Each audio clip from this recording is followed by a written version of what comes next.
वक्त बदलेगा, तकदीर बदलेगी, ज़माने की निगाह में भारत की तस्वीर बदलेगी। इसी सच को सुना रही है सुधा मूर्ति जी की कहानी चेंजिंग इंडिया। आइए सुनते हैं उन्हीं की ज़ुबानी। वो कहती हैं कि 25 अप्रैल का वो दिन था जब मैं 1979 में पहली बार यूएसए गई थी। मुझे बोस्टन जाना था। गर्मी की शुरुआत थी। जब मैं लोगान एयरपोर्ट पर उतरी तो दिन लंबे होने की वजह से बाहर अभी भी उजाला था, पर सर्दियों के अवशेष के रूप में ज़मीन पर कुछ बर्फ दिख रही थी। इमिग्रेशन की कतार में मैं आखिरी थी। उस ज़माने में बहुत कम लोग भारत से अमेरिका जाते थे। पेरिस से कनेक्टिंग फ़्लाइट लेने के लिए मेरा स्टॉप ओवर काफ़ी लंबा था। 30 घंटे की यात्रा ने मुझे थका दिया था। मेरी बारी आई तो सख्त चेहरे वाले इमिग्रेशन ऑफिसर ने मुझसे पासपोर्ट मांगा और सवाल पूछने लगा। लेडी, आप यूनाइटेड स्टेट्स क्यों आई हैं? अपना पासपोर्ट देते हुए मैंने कहा, मेरे पति डाटा जनरल कंप्यूटर कंपनी के लिए यहाँ काम करते हैं। उन्हें आए हुए 1 महीना हो गया है। वो यहाँ 8 महीने रहेंगे। मैं उनके पास जा रही हूँ। आप कितने दिन यहाँ रहेंगी? मैंने कहा, ज़्यादा से ज़्यादा 6 महीने। क्या आप इंडिया में काम करती हैं? अगर हाँ तो छुट्टी का सर्टिफिकेट और सैलरी की रसीद दिखाइए। मुझे इन सवालों की उम्मीद थी, इसलिए मैं पूरी तैयारी के साथ आई थी। सब दिखा दिया। आप बॉस्टन में कितने दिन रहेंगी? कुछ महीने। उसके बाद मैं अपने भाई के पास जाऊंगी जो बर्कले में रहता है। आप इंडिया से कितने पैसे लाई हैं और वापसी का टिकट भी दिखाइए। मैं इंडिया से $500 लाई हूँ। मैंने पैसे और टिकट दोनों दिखा दिए। उसने अविश्वास से मेरी तरफ देखा और मेरे वीज़ा पर 3 महीने का स्टैंप लगाकर पासपोर्ट मुझे वापस दे दिया। फिर उसने मेरी तरफ ध्यान से देखते हुए पूछा, यह आपने क्या पहना है? ये पारंपरिक इंडियन साड़ी है। यह हमारा राष्ट्रीय परिधान है। आप इंडिया से हैं। कहाँ है ये देश? क्या ये जापान के पास है या फिर अफ्रीका में है? मैंने कहा, ये एशिया में है। आपको इंग्लिश कैसे आती है? हमारे देश में कई राष्ट्रीय भाषाएं हैं। हम स्कूलों में राष्ट्रीय भाषा के साथ इंग्लिश भी पढ़ते हैं। ये माथे पर क्या पहना है? इसे बिंदी या कुमकुम कहते हैं। ज़्यादातर भारतीय महिलाएं इसे पहनती हैं।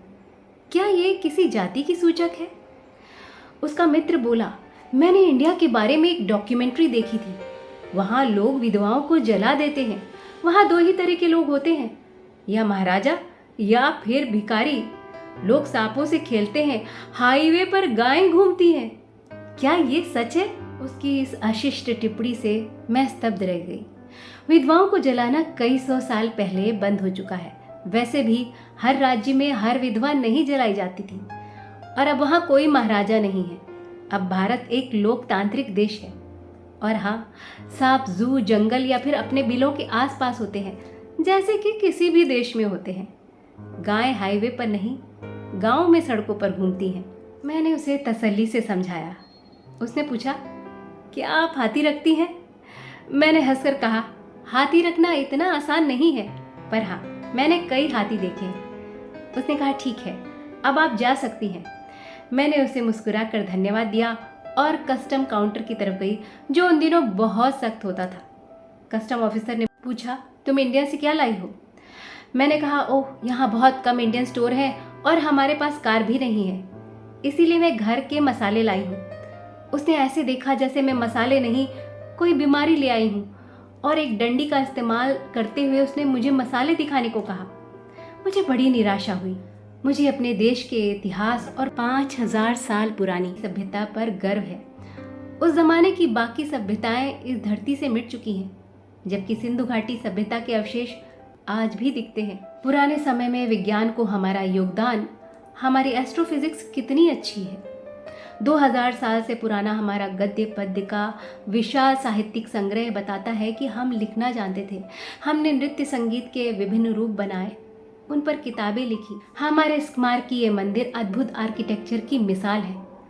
पर विदेशियों के लिए हम गरीबी से ग्रस्त सांप सपेरों, महाराजाओं, भिखारियों का देश है। कई वर्ष बीत गए। कई और कंपनियों के साथ बेंगलोर में इन्फोसिस की स्थापना हुई। ये शहर भारतीय सॉफ्टवेयर उद्योग का केंद्र बन गया।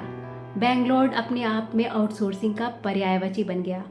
आज बेंगलोर इंटरनेशनल एयरपोर्ट से कई सीधी उड़ानें यूएसए और विश्व के बाकी हिस्सों में जाती हैं। आज विदेश जाना अपने देश की उड़ान लेने जितना ही आसान है।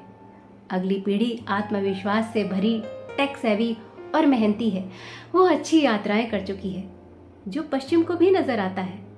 2009 में मैं कोलंबिया की राजधानी बोगोटा गई, जो दक्षिण अमेरिका में है। मैं वहाँ लेसन्स इन लाइफ के बारे में बात करने गई थी। इन्फोसिस फाउंडेशन के मेरे अनुभव बहुत लोकप्रिय और कीमती हो गए। लोग उनके बारे में जानना चाहते थे। बोगोटा के बाद मैंने मियामी यूएसए की उड़ान भरी। हमेशा की तरह इमिग्रेशन की कतार में मैं सबसे पीछे थी। मेरी बारी आई। वीज़ा ऑफिसर युवा अफ्रीकन अमेरिकन था। उसने सवाल पूछने शुरू किए, पर इस बार सवाल अलग थे। लेडी, क्या आप इंडिया से हैं?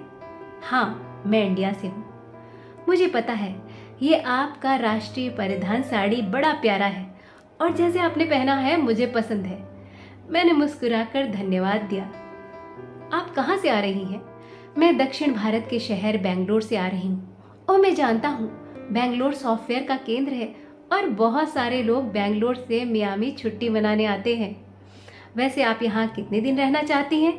मुझे मियामी से सैन फ्रांसिस्को और फिर वापस इंडिया जाना है। मैं यहाँ 3 दिन रहूँगी। सिर्फ 3 दिन क्यों?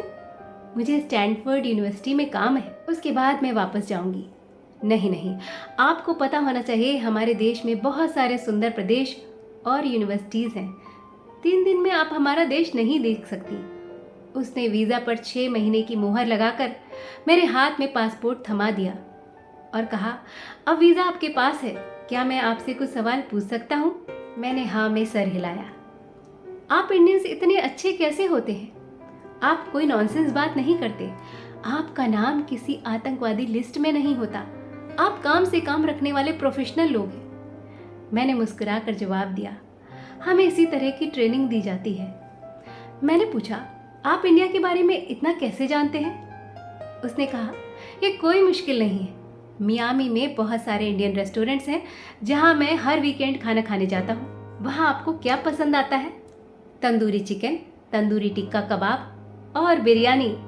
वो अपना काम खत्म करके खड़ा हुआ। मैंने अपना सामान लिया और मेरे साथ चलकर वो कस्टम ऑफिसर की तरफ गया और बोला, लेडी, आपको पता है मुझे बॉलीवुड गाने बहुत पसंद हैं। मियामी में बॉलीवुड डांस क्लासेस होती हैं। मुझे काजोल पसंद है, वो बहुत टैलेंटेड है। हम कस्टम काउंटर पहुंच चुके थे। उसने कहा, लेडी, आपसे मिलकर मुझे अच्छा लगा।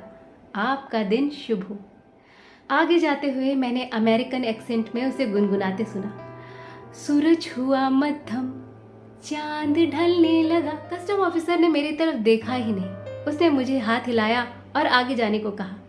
मैं पासपोर्ट हाथ में लिए एयरपोर्ट से बाहर निकल चुकी थी। आश्चर्य हो रहा था, पिछले 30 वर्षों में सिर्फ सॉफ्टवेयर नहीं बदला, बल्कि पश्चिम की नज़र में भारत बदल गया।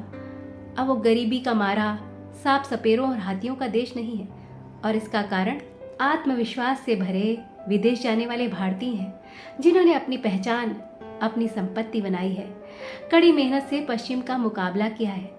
हमारे बच्चे, जो विश्व के नागरिक हैं, ने मियामी के छोटे से एयरपोर्ट पर भी भारत की तस्वीर बदल दी।